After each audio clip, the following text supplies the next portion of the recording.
Selamat pagi anak-anak. Om Swastiastu.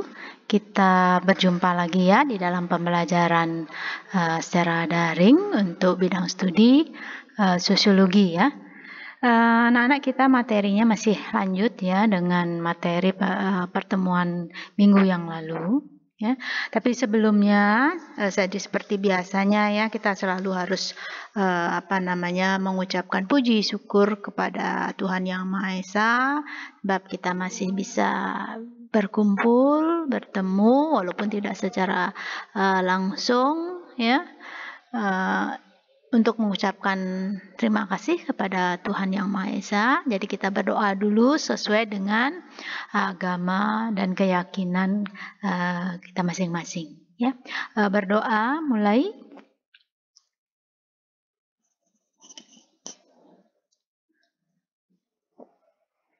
Berdoa selesai.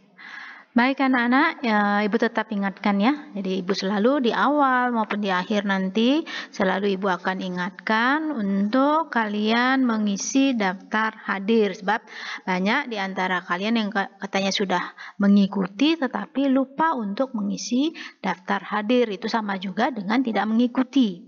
Ya, tolong diingat untuk mengisi daftar hadir. Nah, kemudian untuk materi pertemuan yang lalu itu adalah tentang klasifikasi dan tipe-tipe kelompok sosial ya. Jadi kelompok sosial itu diklasifikasikan menjadi beberapa. Ibu harapkan kalian semuanya masih ingat dan membaca kembali. Ya. Nah, kemudian yang berikutnya adalah yang berkaitan dengan tugas ya. Tugas ini Ibu minta kalian membuat contoh dari kelompok-kelompok sosial yang ada di lingkungan lingkungan sekitar kalian atau di lingkungan tempat tinggal kalian, lingkungan sosial kalian. Kemudian dari contoh-contoh tersebut dapat diklasifikasikan ke dalam kelompok sosial yang mana. Ya, seperti contohnya misalnya keluarga. Ya, keluarga itu termasuk ke dalam klasifikasi kelompok sosial yang mana. Ya, jadi boleh kalian menyebutkan satu, boleh menyebutkan lebih dari satu untuk klasifikasinya. Ya, tetapi sebagian besar setelah Ibu periksa pekerjaan-pekerjaan kalian itu banyak yang hanya membuat satu, tidak masalah ya. Sebab kalau kalian membuat klasifikasinya lebih dari satu berarti di dalam alasan yang kalian sampaikan pun juga, yang kalian berikan pun juga harus lebih dari satu. Ya, jadi sebagian besar yang sudah mengumpulkan tugas, Ibu sudah periksa dan bisa Ibu simpulkan kalian sudah bisa memahami dengan baik materi yang sudah Ibu sampaikan pada pertemuan yang lalu. Ya, nah bagi kalian ya ada dari beberapa kalian yang memang belum mengumpulkan tugas-tugas ya. Tolong itu diingat, setiap tugas yang diberikan itu tolong dikerjakan dan dikirim ya sesuai dengan permintaan di dalam di dalam soal kirim kemana, apakah nanti di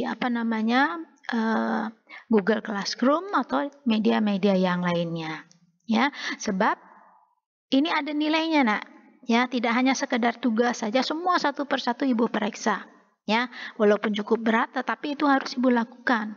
Sebab kita tidak bisa bertemu secara langsung, berarti ini untuk di dalam proses penilaian dari mana bisa Ibu mendapatkan nilai untuk kalian itu adalah dari tugas-tugas yang kalian kirimkan ke Ibu, kemudian juga kedisiplinan kalian, terutama dilihat dari segi absensi, kehadiran kalian, itu juga nanti menentukan sebagai dasar pertimbangan di dalam pemberian nilai.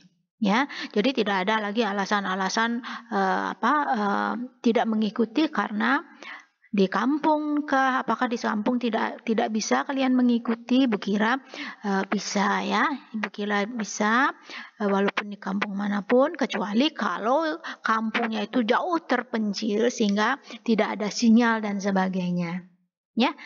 Jadi Untuk yang pada tugas yang pertama ini tidak mengumpulkan, Ibu harapkan nanti di tugas yang berikutnya harus mengumpulkan. Ya, Bab kalau terus kali ini berarti kalian tidak akan ada nilai. Ya.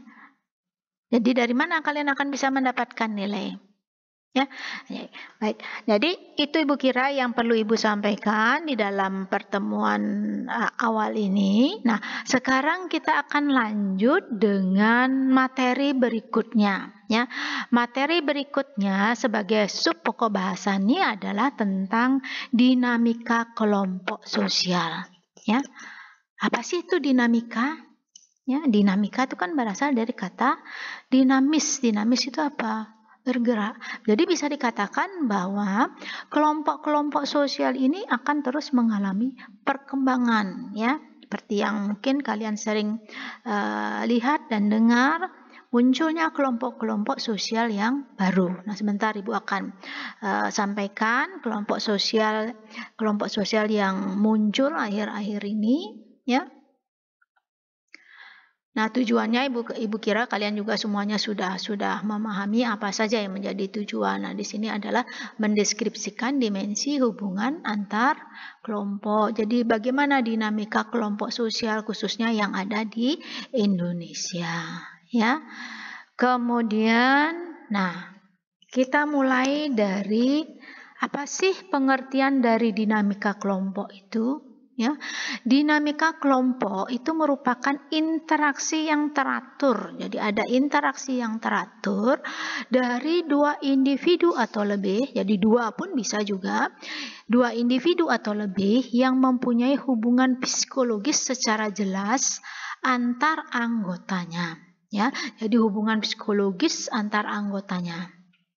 Nah, kemudian menurut salah seorang ahli yaitu Ruth Benedict, persoalan yang ada di dalam dinamika kelompok, ya. Jadi ada beberapa persoalan-persoalan di sini ternyata dengan terjadinya atau dengan timbulnya dinamika kelompok. Yang pertama adalah kohesi, persatuan. Ya. Jadi persatuan apakah dengan terjadinya dinamika kelompok, ya, ini persatuan itu bisa terwujud. Ya, persatuan itu dilihat dari apa saja? Tingkah laku anggota dalam kelompok, kemudian nah di dalam tingkah laku anggota dalam kelompok, maksudnya di sini seperti misalnya bagaimana proses terbentuknya kelompok tersebut, ya. Kemudian intensitas daripada hubungan yang dilakukan antar kelompok, kemudian nilai-nilai yang ada di dalam kelompok tersebut, ya. Itu sebagai satu satuan kohesi, dia merupakan satu kohesi. Kemudian yang kedua adalah motif atau dorongan. Apa motif atau dorongan dari kelompok-kelompok yang mengalami terjadinya dinamika kelompok ini, ya. Dorongan yang dimaksud di sini adalah perhatian dari anggota terhadap kehidupan kelompok, ya. Jadi bagaimana perhatian anggota terhadap kehidupan kelompok? Apakah memang masing-masing anggota itu memang benar-benar ingin menjadi bagian daripada kelompok tersebut? Kemudian yang ketiga adalah struktur, ya. Ini yang menjadi persoalan di dalam dinamika kelompok. Strukturnya. Struktur itu apa? Struktur itu adalah susunan. Seperti bentuk pengelompokannya, ya, bentuk hubungannya, perbedaan kedudukan antar anggota. Ingat ya, setiap anggota mempunyai kedudukan dan peran yang berbeda-beda, ya. Nah, karena masing-masing anggota mempunyai kedudukan dan peran yang berbeda, berarti tugasnya pun juga berbeda. Sehingga di sini di dalam setiap kelompok akan ada pembagian tugas, ya. Jelas ya, itu yang menjadi persoalan di dalam dinamika kelompok. Kemudian lanjut lagi, pimpinan. Ya, di dalam kelompok pasti ada pimpinannya. Ya, seperti bagaimana bentuk kepemimpinannya. Ya, bentuk kepemimpinannya, kemudian sistem kepemimpinan yang ada di dalam kelompok. Nah, di dalam kepemimpinan ini ada kepemimpinan yang sifatnya yang lebih modern, ya. Kemudian ada juga yang lebih tradisional. Kemudian yang kelima itu adalah perkembangan kelompok. Ya, nah, perkembangan kelompok ini dapat menentukan kehidupan kelompok untuk selanjutnya. Apakah kelompok ini akan bisa berkembang terus atau tidak? Ya, sebab terjadinya perubahan dalam kelompok ini akan bisa menimbulkan terjadinya perpecahan. Ya, sudah tentu ini akan berpengaruh juga terhadap keanggotaan daripada masing-masing anggota kelompok. Ya, jelas ya anak-anak ya. Itu pemahaman tentang apa sih itu dinamika kelompok. Ya. Nah, kemudian kita lanjut itu adalah pola hubungan antar kelompok. Ya. Jadi bagaimana pola hubungan yang terjadi antar kelompok? Apakah dengan terjadinya pola hubungan antar kelompok ini saling mempengaruhi? Ya, setelah saling mempengaruhi, kemudian apa yang terjadi di dalam kehidupan kelompok itu sendiri. Nah, untuk pola hubungan antar kelompok itu yang pertama yaitu yang disebut dengan akulturasi. Nah, kalau kalian perhatikan di bawah kata akulturasi itu ada semacam rumus ya, A plus B sama dengan AB. Artinya apa? Dengan terjadinya hubungan antara kelompok A dan kelompok B, ya, berarti apa yang ada, beberapa hal yang ada di dalam kelompok A maupun kelompok B masih tetap dilaksanakan. Ya, jadi masih tetap dilaksanakan. Nah, sekarang pengertian akulturasi itu apa? Ya, jadi pengertian akulturasi ini adalah merupakan pembauran antar dua kebudayaan yang menghasilkan budaya baru, tetapi masih mengandung unsur budaya lama. Jadi dengan adanya hubungan antar kelompok dengan kelompok-kelompok ini jelas dia mempunyai budaya-budaya yang berbeda, tetapi masih tetap memegang teguh unsur-unsur yang lama. Unsur-unsur budaya yang lama yang ada di dalam masing-masing kelompok itu masih tetap dipertahankan. Ya, kalau kalian perhatikan ini gambar yang ada, ya, ilustrasi yang ada di dalam materi tentang pola hubungan, salah satunya akulturasi, ya. Jadi ini sebenarnya merupakan gambaran dari terjadinya akulturasi. Ya, kenapa?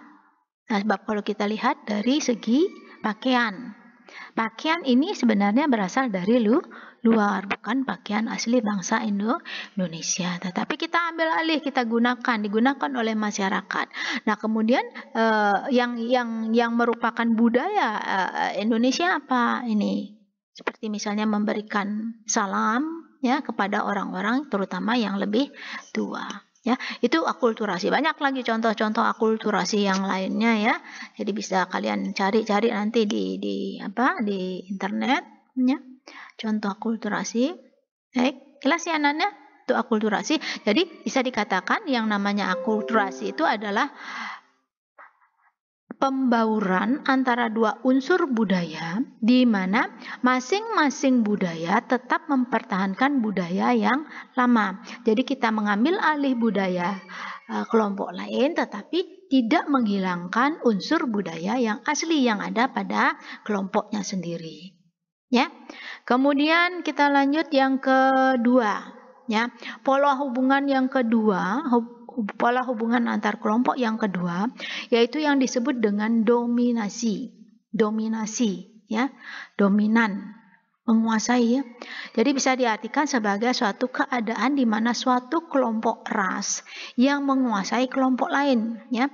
Jadi satu kelompok menguasai kelompok yang lain. Nah, ini kalau kita perhatikan adalah pada masa Perang Dunia Kedua ya. Jadi kelompok yang berkuasa pada waktu itu adalah Nazi Jerman ya. Nah, itu kemudian di dalam dominasi itu ada 4 proses. Bagaimana dominasi itu bisa terjadi? Yang pertama, proses yang terjadi di dalam dominasi adalah genosida.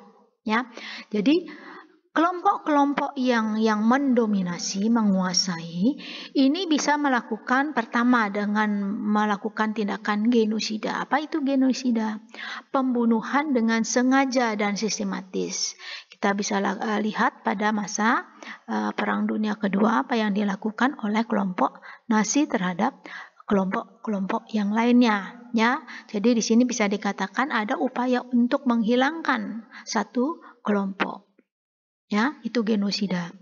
Kemudian yang lainnya yaitu yang disebut dengan pengusiran. Ya, nah, bagi contohnya apa?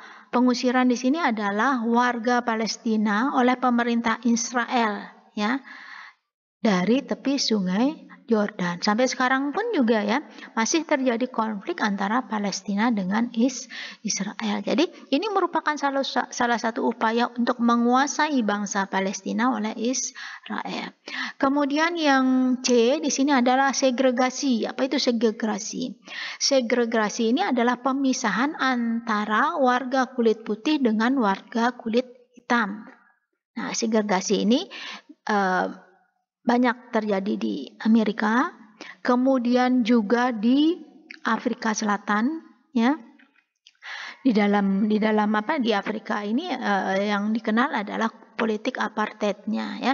Jadi dengan sengaja memisahkan antara orang-orang kulit putih dengan orang-orang kulit hitam. Ya, itu disebut dengan segregasi. Ya. Baik. Nah, kita lanjut lagi. Proses yang berikutnya ini adalah asimilasi. Asimilasi ini adalah merupakan proses pembauran dua kebudayaan yang menghasilkan budaya baru. Jadi seperti dalam rumusnya itu A plus B sama dengan C. Jadi unsur-unsur budaya yang asli yang ada pada masing-masing kelompok, ya, budaya yang ada pada masing-masing kelompok itu cenderung hilang, ya, mengalami pembauran sehingga menghasilkan satu bentuk budaya yang baru yang berbeda dengan budaya lama, ya.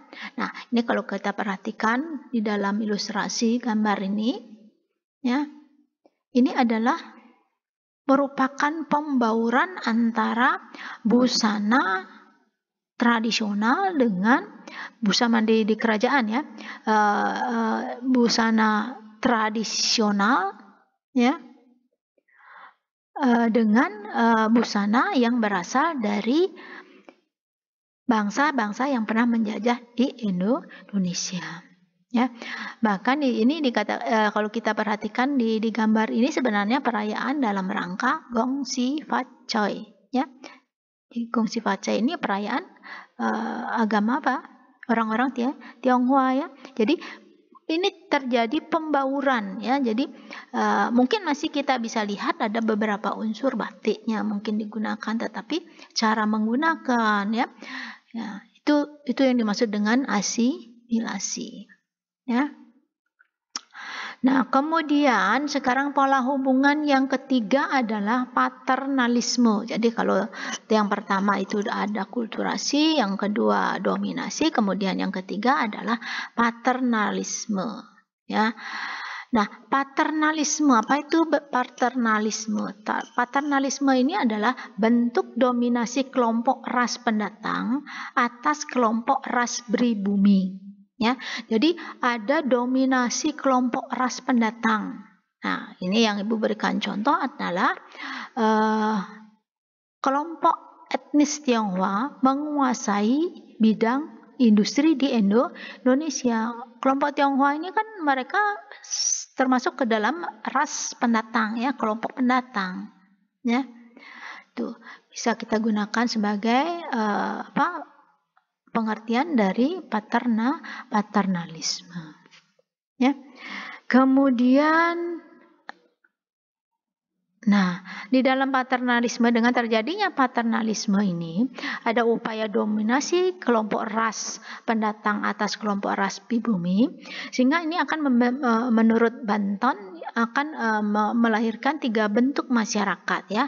Masyarakat metropolitan, ya, di daerah asal pendatang, kemudian masyarakat kolonial, pendatang dan sebagian masyarakat pribumi, kemudian yang ketiga adalah masyarakat pribumi yang dijajah.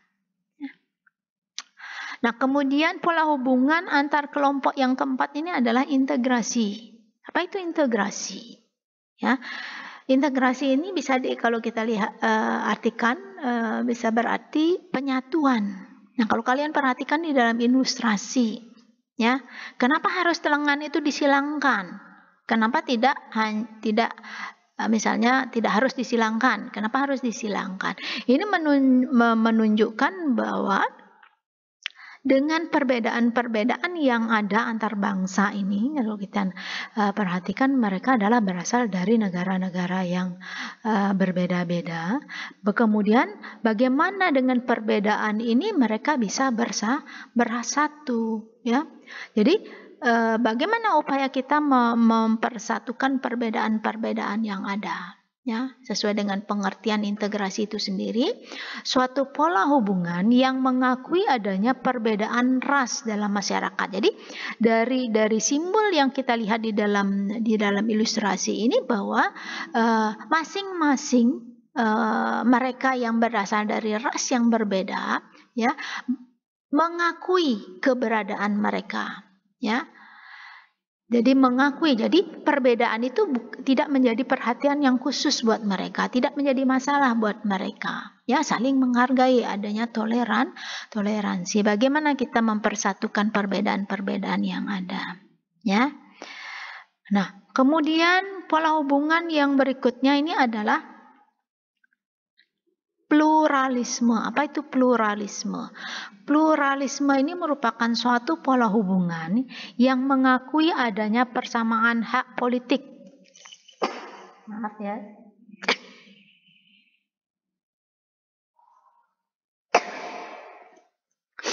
Maaf. Ulang lagi, pluralisme ini adalah merupakan suatu pola hubungan yang mengakui adanya persamaan hak politik dan hak perdata masyarakatnya. Jadi secara politik kita mempunyai hak yang sama.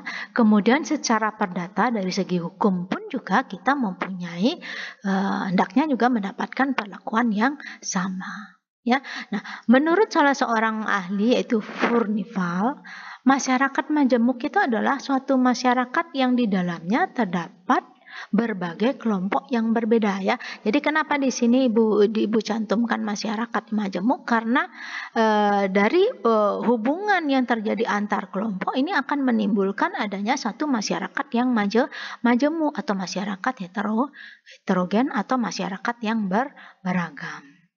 Ya, nah ini biasanya di dalam kehidupan masyarakat majemuk, ya, di mana di sana diartikan suatu masyarakat yang di dalamnya terdapat berbagai kelompok yang berbeda, ya.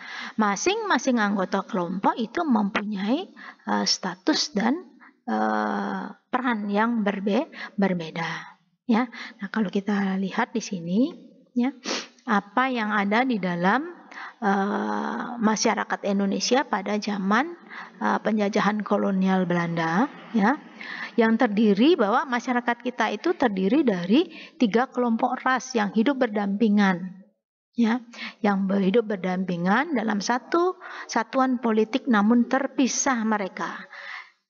Terpisah secara stratifikasi, secara hierarki, ya. Jadi di sini kalau kita perhatikan di dalam gambar itu ada yang pertama adalah orang-orang Eropa. Jadi orang-orang Eropa berada pada strata yang paling atas, ada pada lapisan yang paling atas, ya. Kemudian yang kedua, ya, timur asing, yang termasuk timur asing itu adalah orang-orang Cina, Arab, orang-orang Tionghoa, Arab, ya. Itu termasuk ke dalam strata yang kedua kalau dilihat dari sistem pelapisan sosial pada masa kolonial Belanda. Sedangkan yang ketiga, strata yang ketiga ini adalah Bumi Putra. Bumi Putra ini siapa? Bumi Putra ini adalah penduduk asli Indonesia, kita semua ini, ya. Jadi kedudukan kita pada masa kolonial Belanda itu ada pada lapisan yang paling bawah. Ya, nah gambar stratifikasi sosialis selalu digambarkan dalam bentuk piramid segitiga ini ya.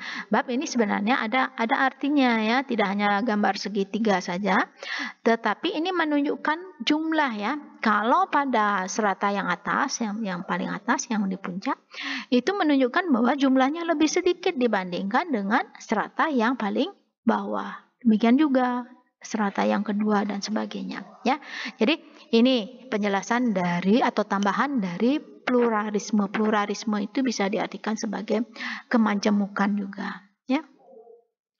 Nah, kemudian pola hubungan antar kelompok ini menurut salah seorang ahli yaitu Stanley Liberson ya. Nah, di sini ada pola dominasi kelompok pendatang atas pribumi yang disebut dengan istilah migran superordination ya, migran superordination ya. Nah, contohnya itu adalah kedatangan bangsa Eropa ke Asia ya. Jadi para pendatang ini berupaya untuk menguasai orang-orang Asia, Afrika, Amerika dan sebagainya ya. Kemudian pola hubungan antar kelompok yang berikutnya adalah dominasi kelompok pribumi atas kelompok pendatang atau yang disebut dengan indigenous superordination ya.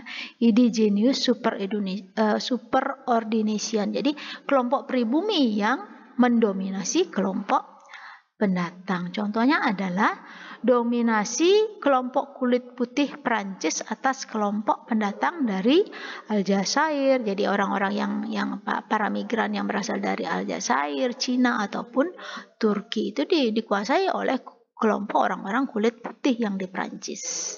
Ya. Kemudian, di dalam kehidupan kelompok itu akan bisa berlanjut ya. Jadi kehidupan suatu kelompok itu akan bertahan terbentuk dalam waktu yang relatif lama kalau di antar anggotanya itu juga tercipta keteraturan sosial ya.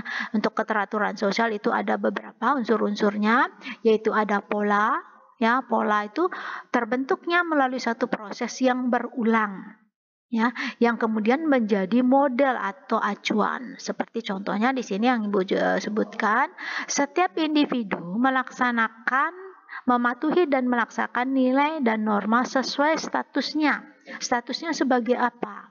Jadi nilai-nilai dan norma-norma sesuai dengan statusnya ini yang harus dilaksanakan. Itu pola. Kemudian order. Order itu adalah tatanan nilai dan norma yang diakui serta yang ditaati oleh masyarakat. Tatanan nilai. Contohnya adalah tata tertib sekolah ya. Tata tertib sekolah ini harus dipatuhi ya, sehingga akan tercipta keteraturan di dalam lingkungan sekolah kita ini. Kemudian keajegan ya, keajek kondisi keteraturan yang tetap ya.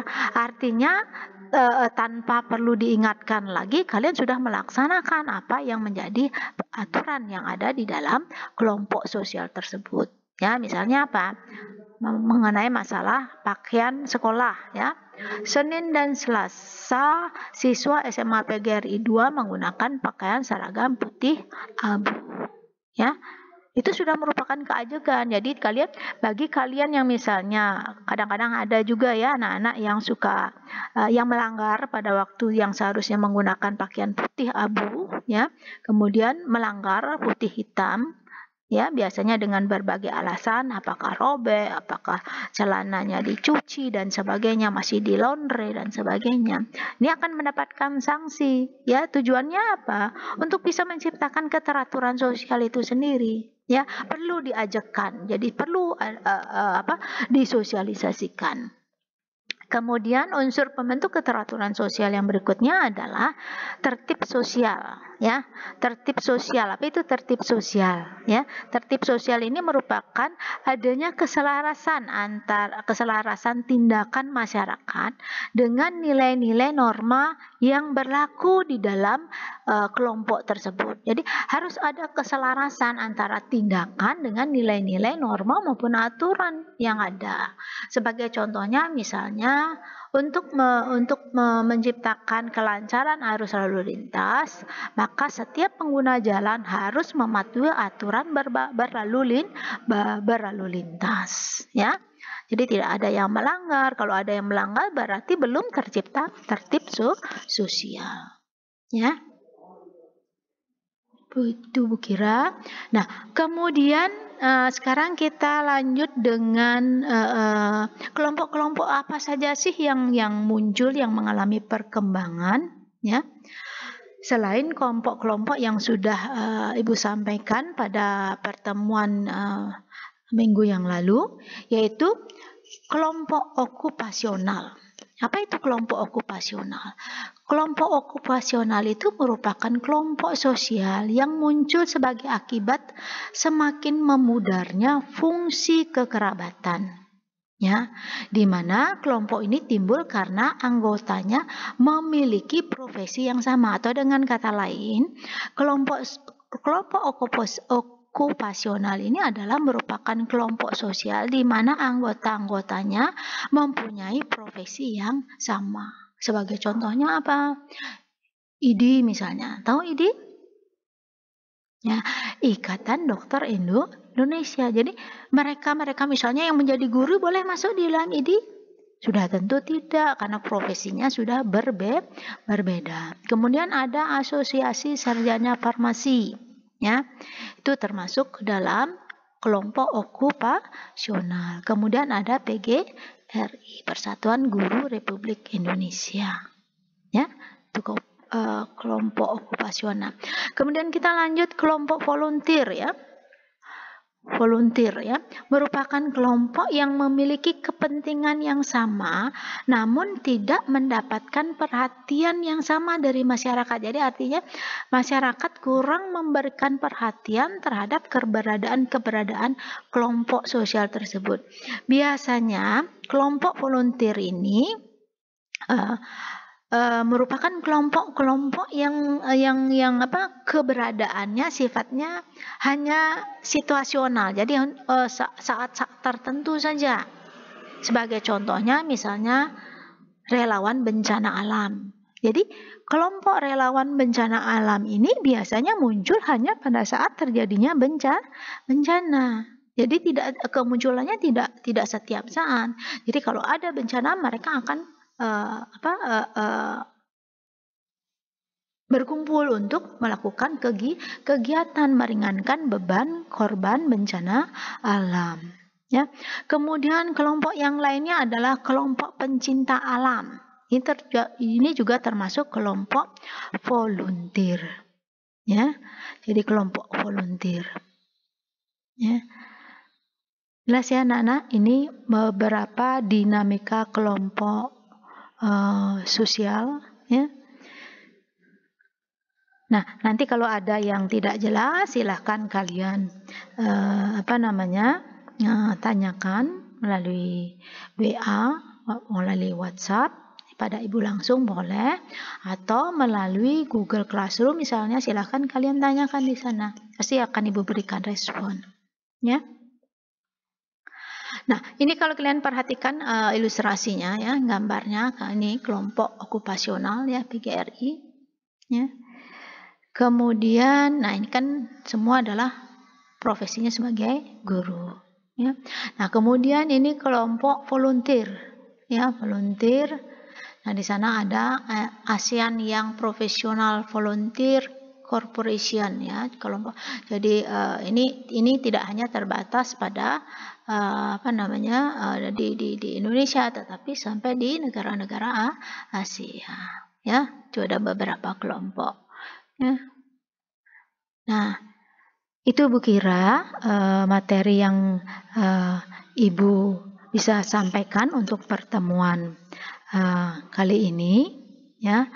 Jadi seperti biasanya mungkin Ibu simpulkan dulu. Jadi pada dasarnya materi kelompok sosial atau kelompok sosial yang ada di dalam masyarakat itu bukan merupakan kelompok yang statis, melainkan dia sifatnya dinamis. Sehingga kalian akan melihat munculnya kelompok-kelompok sosial yang baru di dalam kehidupan masyarakat kita. Ya, itu sebenarnya gambaran dari dinamika daripada kelompok sosial atau bahkan kelompok-kelompok sosial yang sudah ada kemudian mengalami perkembangan lagi. Ya, nah itulah yang dimaksud dengan dinamika kelompok sosial. Ya, jadi sekali lagi Ibu ingatkan untuk jangan lupa mengisi daftar hadir. Jangan sampai kalian dianggap tidak hadir, sebenarnya kalian hadir. Ya, nah sebelumnya kita akhiri karena kita awali dengan berdoa, kita akhiri juga dengan berdoa sesuai dengan keyakinan kita masing-masing. Berdoa mulai.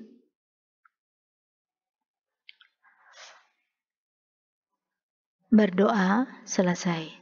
Om Santi Santi Santi Om.